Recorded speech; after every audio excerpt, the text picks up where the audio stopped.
तमिलनाडु के तंजावुर में हुई आज जो हादसा हुआ उस पर अपना शोक प्रकट करता हूं।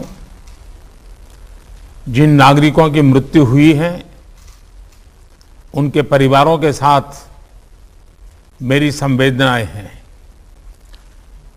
पीड़ित परिवारों की आर्थिक मदद भी की जा रही है। साथियों, बीते 2 वर्षों में कोरोना को लेकर ये हमारी 24वीं मीटिंग है। कोरोना काल में जिस तरह केंद्र और राज्यों ने मिलकर काम किया, उसने कोरोना के खिलाफ देश की लड़ाई में अहम भूमिका निभाई है। मैं सभी मुख्यमंत्रियों, राज्य सरकारों और अधिकारियों के साथ सभी कोरोना वॉरियर्स की प्रशंसा करता हूं। साथियों, कुछ राज्यों में से कोरोना के फिर से बढ़ते केसेस को लेकर हेल्थ सेक्रेटरी ने अभी हमारे सामने विस्तार में जानकारी रखी है।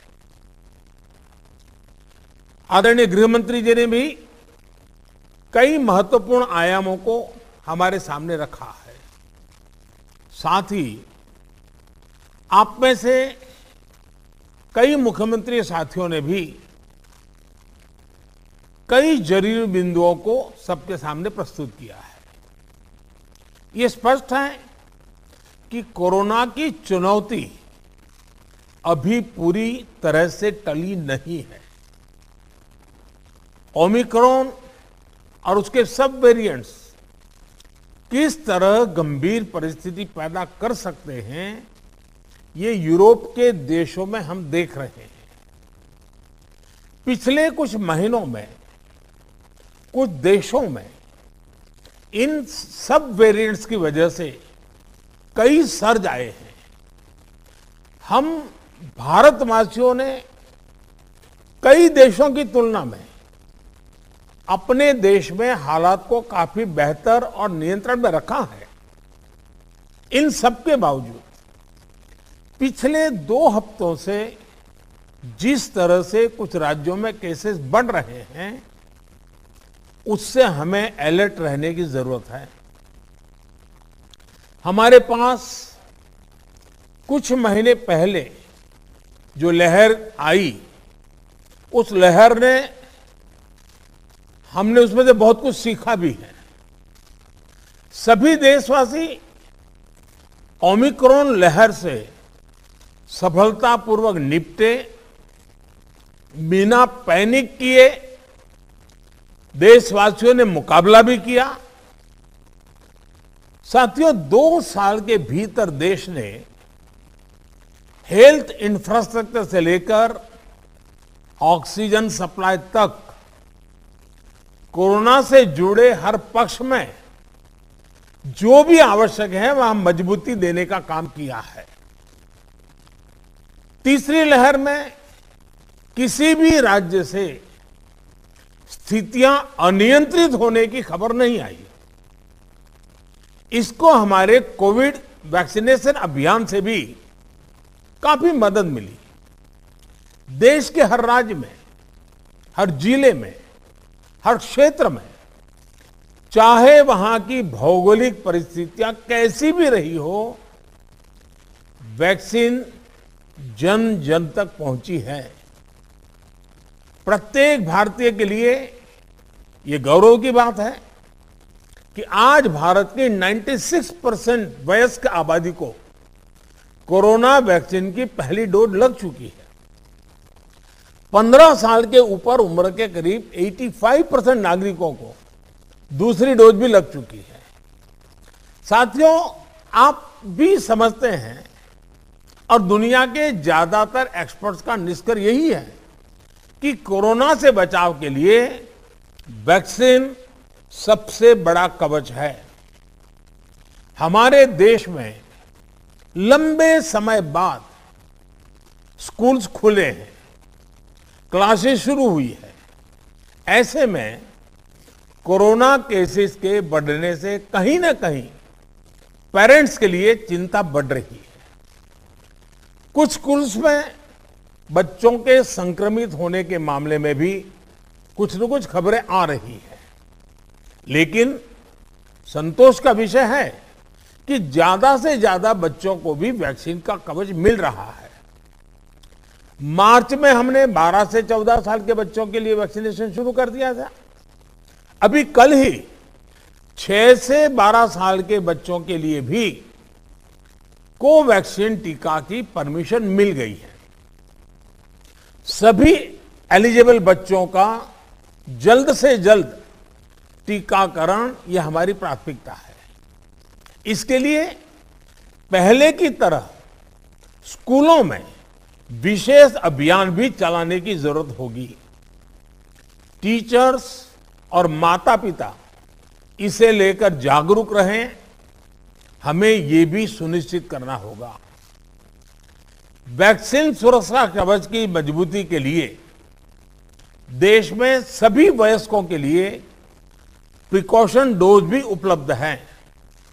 टीचर्स, पेरेंट्स और बाकी एलिजिबल लोग भी प्रिकॉशन डोज ले सकते हैं। इस तरह भी हमें उन्हें जागरूक करते रहना होगा। साथियों, तीसरी लहर के दौरान हमने हर दिन 3 लाख से ज्यादा केसेस देखे हैं। हमारे सभी राज्यों ने इन केसेस को हैंडल भी किया और बाकी सामाजिक आर्थिक गतिविधियों को भी गति दी। यही बैलेंस आगे भी हमारी स्ट्रेटेजी का हिस्सा रहना चाहिए। हमारे साइंटिस्ट और एक्सपर्ट्स नेशनल और ग्लोबल सिचुएशन को लगातार मॉनिटर कर रहे हैं। उनके सुझावों पर हमें प्रिएम्प्टिव, प्रोएक्टिव और कलेक्टिव अप्रोच के साथ काम करना होगा। इन्फेक्शंस को शुरुआत में ही रोकना हमारी प्राथमिकता पहले भी थी और अब भी यही रहनी चाहिए। आप सबने भी जिस बात का उल्लेख किया, टेस्ट, ट्रैक और ट्रीट की हमारी स्ट्रेटेजी को भी हमें उतने ही प्रभावी तौर पर लागू करना है। आज कोरोना की जो स्थिति है उसमें यह जरूरी है कि अस्पतालों में भर्ती मरीजों में जो हमारे गंभीर इन्फ्लुएंजा के केसेस हैं उनका 100% RT-PCR टेस्ट हो। इसमें जो भी पॉजिटिव आते हैं उनका सैंपल जीनोम सीक्वेंसिंग के लिए जरूर भेजें। इससे हम वेरिएंट की समय समय पर पहचान कर पाएंगे। साथियों, हमें सार्वजनिक स्थानों पर कोविड एप्रोप्रिएट बिहेवियर को प्रमोट करना है। साथ ही पब्लिक में पैनिक न फैले, ये भी सुनिश्चित करना है। साथियों, आज की इस चर्चा में हेल्थ इंफ्रास्ट्रक्चर को अपग्रेड करने के लिए जो काम हो रहे हैं उनकी भी बात हुई। इंफ्रास्ट्रक्चर के अपग्रेड का काम तेजी से चलता रहे, ये सुनिश्चित किया जाना चाहिए। बेड्स, वेंटिलेटर्स और पीएसए ऑक्सीजन प्लांट जैसी सुविधाओं के मामले में हम काफी बेहतर स्थिति में हैं, लेकिन ये सारी सुविधाएं फंक्शनल रहे, हमें ये भी सुनिश्चित करना होगा और उसको मॉनिटर किया जाए, जिम्मेवारी तय की जाए, ताकि कभी जरूरत पड़े तो हमें संकट ना आए। साथ ही अगर कहीं कोई गैप है तो मैं आग्रह करूंगा कि टॉप लेवल पर उसको वेरीफाई किया जाए, उसको भरने का प्रयास हो। मेडिकल कॉलेजेस, जिला अस्पताल, इन सब में हमें अपने मेडिकल इंफ्रास्ट्रक्चर को भी स्केल अप करना है और मैन पावर को भी स्केल अप करना है। मुझे विश्वास है आपसी सहयोग और संवाद से हम लगातार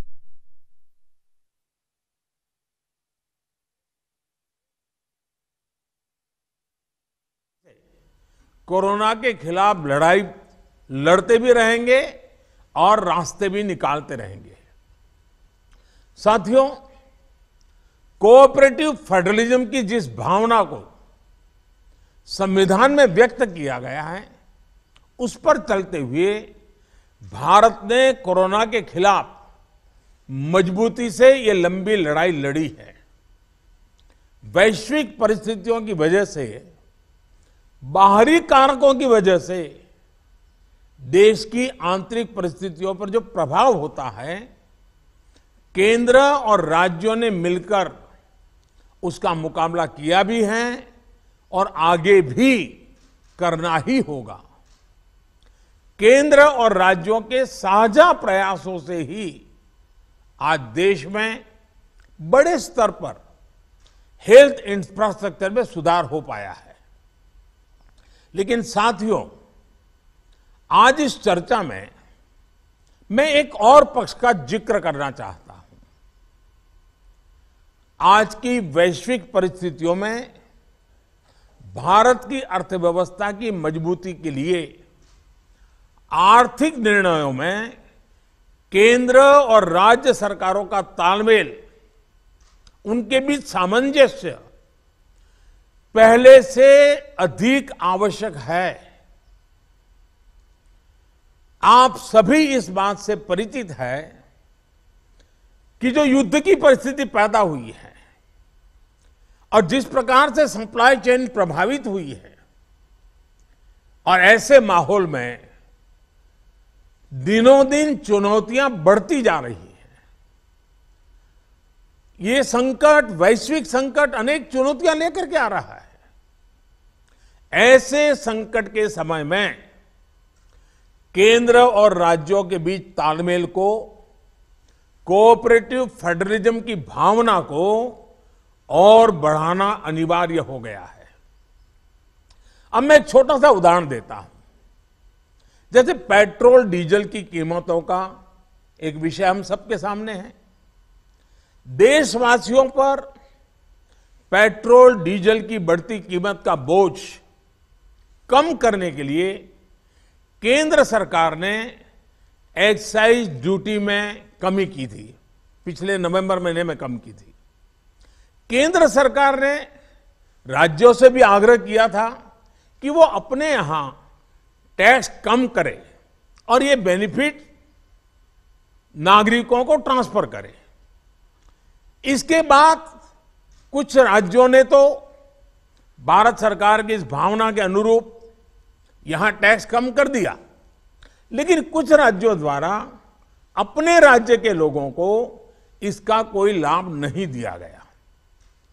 इस वजह से पेट्रोल डीजल की कीमतें इन राज्यों में अब भी दूसरों के मुकाबले कहीं ज्यादा है। ये एक तरह से इन राज्यों के लोगों के साथ अन्याय तो है ही, साथ ही पड़ोसी राज्यों को भी नुकसान पहुंचाता है। स्वाभाविक है कि जो राज्य टैक्स में कटौती करते हैं उन्हें राजस्व की हानि होती है।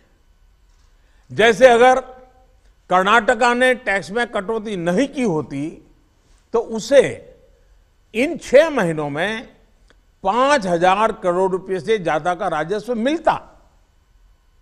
गुजरात ने भी टैक्स कम नहीं किया होता तो उसे भी 3,500-4 हजार करोड़ रुपए से ज्यादा का राजस्व और मिलता। लेकिन ऐसे कुछ राज्यों ने अपने नागरिकों की भलाई के लिए, अपने नागरिकों को तकलीफ न हो इसलिए अपने वेट में, टैक्स में कमी की पॉजिटिव कदम उठाए।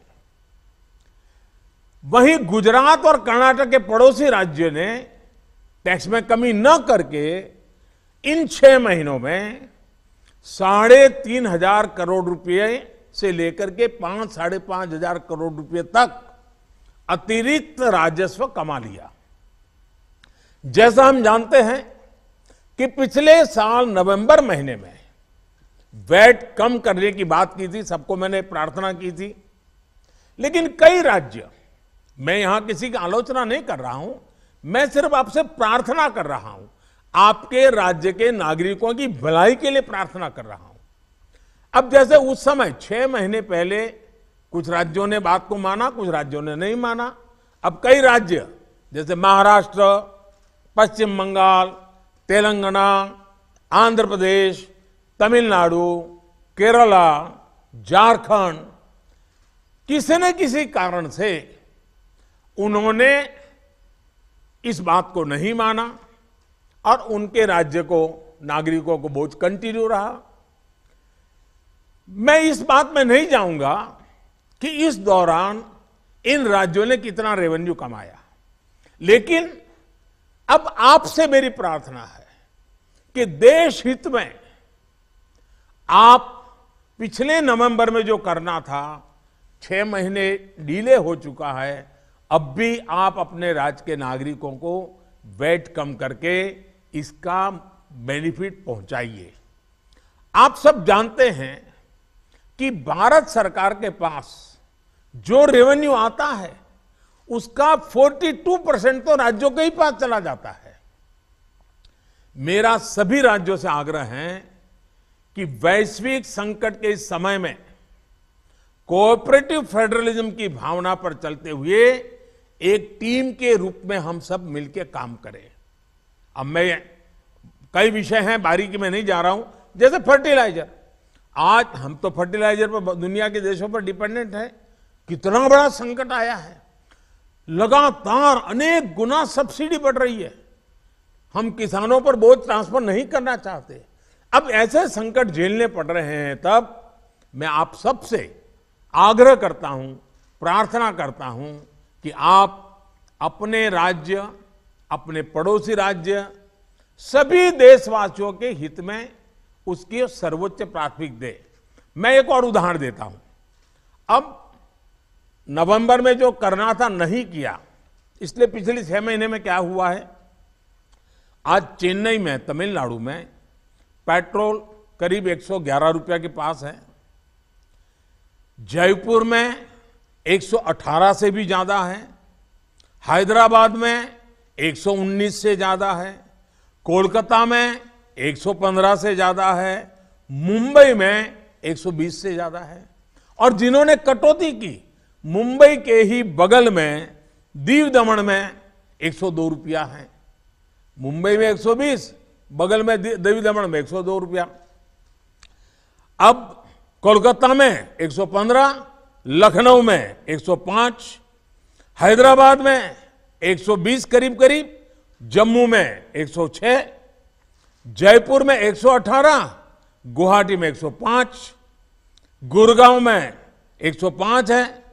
देहरादून, छोटा राज्य हमारा उत्तराखंड, 103 रुपया है। मैं आपसे आग्रह करता हूं कि आप 6 महीने, भले जो कुछ भी आपका रेवेन्यू बढ़ा आपके राज्य के काम आएगा, लेकिन अब पूरे देश में आप सहयोग कीजिए। ये मेरी आपको विशेष प्रार्थना है आज। साथियों, एक विषय और जिस पर भी मैं अपनी बात आज कहना चाहता हूं। देश में गर्मी तेजी से बढ़ रही है और समय से पहले बहुत गर्मी बढ़ रही है, और ऐसे समय में हम अलग अलग स्थानों पर आग की बढ़ती हुई घटनाएं भी देख रहे हैं।